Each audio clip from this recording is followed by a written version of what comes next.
I want this video to help you see color and know exactly what color to correct it with. Also, this is actually what my cat looks like, and I got this on Amazon. Now, we understand that maybe this color is going to need some red, this color is going to need an orange to lift it, but I also need you to start to understand this one would need more of a red-orange. I want you to understand what depth you're going to need to correct. So say we would need to correct the green. We kind of know that we need pink, but I want you to understand what shade of pink you actually need for what you're going to correct. Let's start with this shade. It's a little bit blue and it's a little bit purple. So let's grab some of the yellow here. We're going to come over here. This is fun. Oh yeah. Okay, and then we also need some peach, which I'm going to wipe off my brush a little bit. I have Sheila in my lap. So these are actually pinks, in case you're wondering. We're not going to go over there. We need just a little bit of this. Okay, we're doing a custom shade. There we go. Now we got the shade that we need. That is going to be perfect to neutralize our purple blue. And remember, correcting is about the color you're correcting, less about the skin tone around it. Yes, that's very important, but sometimes very fair skin tones can have a very dark circle. So I want you to really assess the circle, assess the problem, assess the melasma. I want you to assess that and correct it. This is neutralizing really, really beautifully, by the way. So that's important. Skin tone, yes, it is a factor. But again, I want to reiterate that it's important to focus on this instead of, well, I can't go too dark with the corrector because I have fair skin. Because some of us can have very, very dark circles, dark spots, and those require darker shades to neutralize. I like this color and I want to leave it on my face, but look at how beautifully that neutralized it. Because it's the perfect shade for that blue and purple. That is amazing. I also want to remind you, it's important to not worry too much. This isn't going to just completely disappear. It's going to be neutralized. So you might still see it, but if we put foundation on top, it's going to be perfect. And I need to do a video on how to not get correctors to mix with concealer. Let's do the green next. And I kind of want to show you what happens when you use one that's too light. So pink is going to correct this shade of green. Think of it on the color wheel, red, green, across from each other. But I want you to see that this shade of pink is actually too light. So it's just gonna kind of turn gray. That is a very, very helpful lesson. I'm just wiping off any excess, that way I can start to tap. And you see how, oh, this is so good because this is what's happening to so many of my friends here. When we use a shade that's too light for what we're trying to neutralize, it kind of just sabotages. So what we're gonna do is, even this one is too light. We need still a pink, but it needs to have a little bit more depth. That might actually be too much. And I don't have to mix these, by the way. Ooh, we're seeing it, my friends. Seeing it in action. Look at that difference already. I just wanted you to still see it getting neutralized. Look at that difference. It's actually doing what it's supposed to do and not just turning it a weirder gray-green. And a lot of times, that's why I keep reiterating, it's so important to assess the depth of what you're trying to correct. It's so important. Okay, what are we correcting next? What does this need? Ooh. This one's actually a little bit yellow. That is something that might not appear underneath the eye, but it can certainly appear on the face. Many moons ago, I used to read magazines, sallow skin. I had no idea what that was. Sallow skin essentially is yellow. Now this purple on its own is a bit pastel for what we have going on here, and it's gonna do this. We're gonna use that as our too light of a shade. So I'm gonna grab a little bit of this MAC Violet, and I'm gonna darken it up. At this point, we are actually just painting, but to me, that's what makeup is. Might need just a little bit more depth.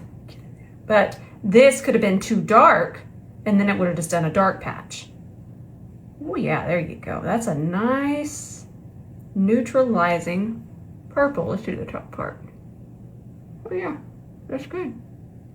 It's matching the depth of the purple.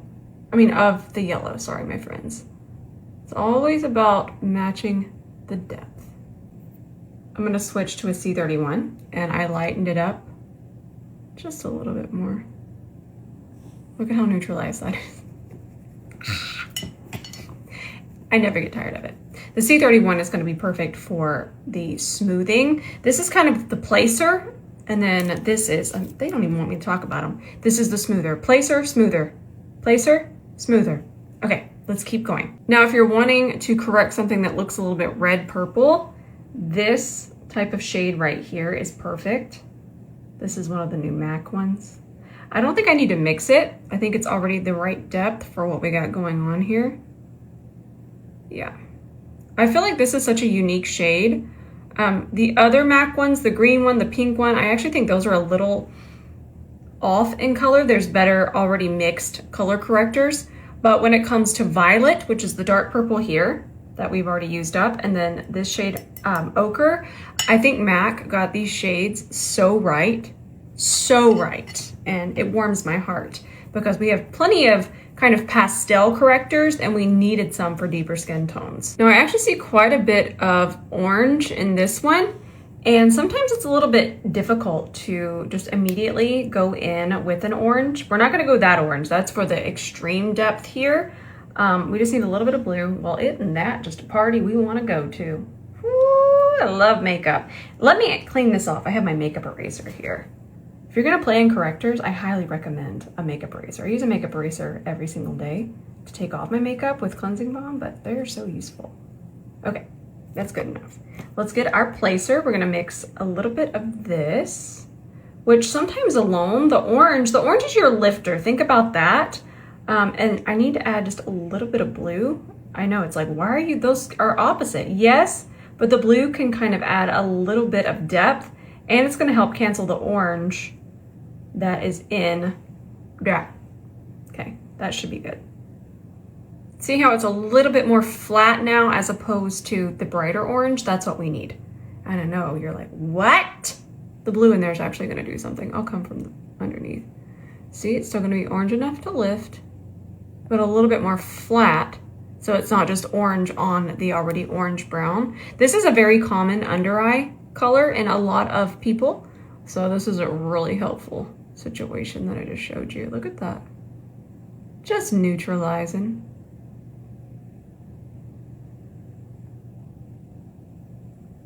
My face is a canvas. And then for extremely dark circles, sometimes they can even be darker than this, we actually need just a little bit more red. So we're gonna take this here, and all you need is a whisper of that.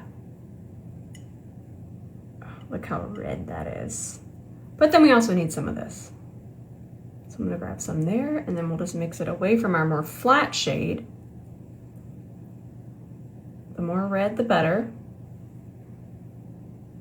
And then that is going to neutralize that darkest shade.